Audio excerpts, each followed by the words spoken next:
Hello everyone and welcome to my channel. In this video I'm going to be reviewing the Rugby Championship match between South Africa and Argentina played today in Buenos Aires.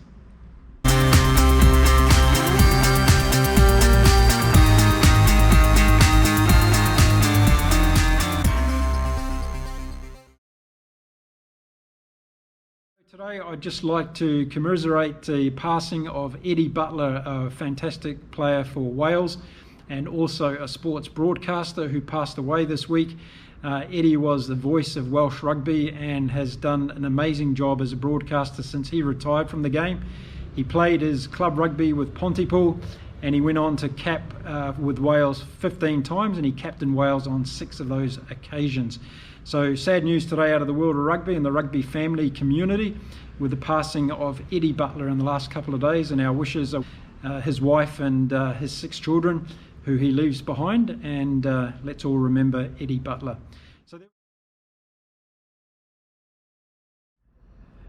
So this was always going to be a really interesting matchup this week between the Argentinian Pumas and the South African Springboks after the Springboks did so well in Australia, beating the Australian Wallabies in Sydney.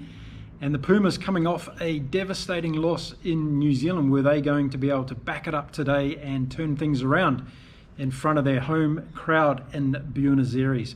Well, the match got underway by the referee James Dolman, who was from New Zealand. And it was turned into a bit of a penalty feast to start off with. There was infringements going on left, right and centre.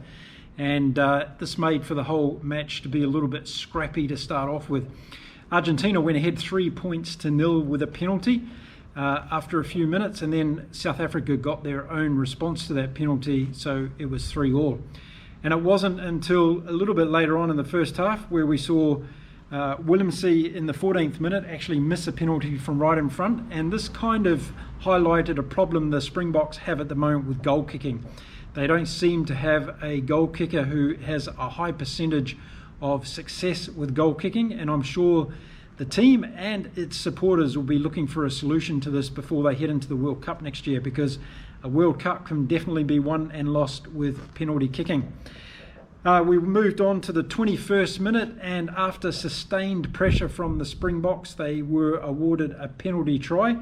Jaden Hendrikse was the owner of that try, and it was very good play by the Springboks for a number of minutes leading up to that try. They started to look quite ruthless across the field, their forwards doing very, very good work, clearing the ball out, and also some decisive breaks in the back. So a penalty try was awarded, and the Springboks went up to 10 points to 3.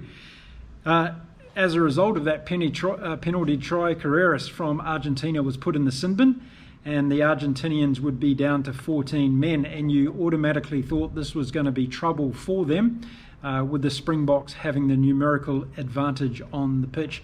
And so it worked out. In a few more minutes' time, in the 24th minute, the South Africans were awarded another penalty try, and this time it was Jaden Hendrikse once again. So he scored 2 penalty tries, and the TMO, who became very involved in this game, awarded that try to him. 17 points to 6 then to the Springboks after the 28th minute. And it looked like in this first half that the Springboks were really setting up a good platform to get a bonus point win and to go on and win this game comfortably. Forward to the 33rd minute, and Malcolm Marx went over for a try for the Springboks, and it just looked like now that the Springboks were going to dominate this game, and I'm sure that many of their fans thought that there was going to be maybe 50 points on offer this afternoon against the Argentinian Pumas. As a result of the more infringements there, Argentina found themselves with another player in the sin bin. Half time came along, it was 22 points to 6 to the Springboks, and I'm pretty sure everybody in South Africa thought that this was going to be a nice, comfortable afternoon and an opportunity for the Springboks to try out a lot of their players in the reserves and sitting on the bench. Well, the second half started and it was a completely different match, that's for sure. A lot of errors started coming into the South African team, and a lot of energy started coming in from the Argentinian side, and they started to apply a lot of pressure. In that the Springboks had lost their way in the beginning of the second half, and in the 61st minute, Willie LaRue was put in the sin bin, and this sort of put a new texture over the whole game as far as the Springboks were concerned. LaRue went off, the Argentinians kept applying the pressure, and the Springboks defence was really, really good. They were making some big hits, and they kept the Argentinians out despite being down to 14 men. However, it was in the 65th minute where the Springboks lost their fly half, Damien Willemse, who was stretchered off. He ended up walking off the field, but it didn't look very good there for a minute, and it looked like his Rugby Championship might be over. And then 2 minutes later, in the 67th minute, the Argentinians were awarded a penalty try, and once again the TMO getting involved in this game. And Dolman from New Zealand, the referee, was quick to go upstairs to make sure that this was in fact a recommendation from the TMO that a penalty try be awarded. So the Argentinians rushed back into this game, and after the penalty try was awarded, it was 22 points to 13. And then a few minutes later, lo and behold, another penalty try awarded to Argentina, and all hell seemed to be breaking loose on the field. The crowd were getting into the game now and pumping up the Argentinians. Before we knew it, there was a 2-point game. So at the 67 mark, we had South Africa 22 and the Argentinian Pumas at 20.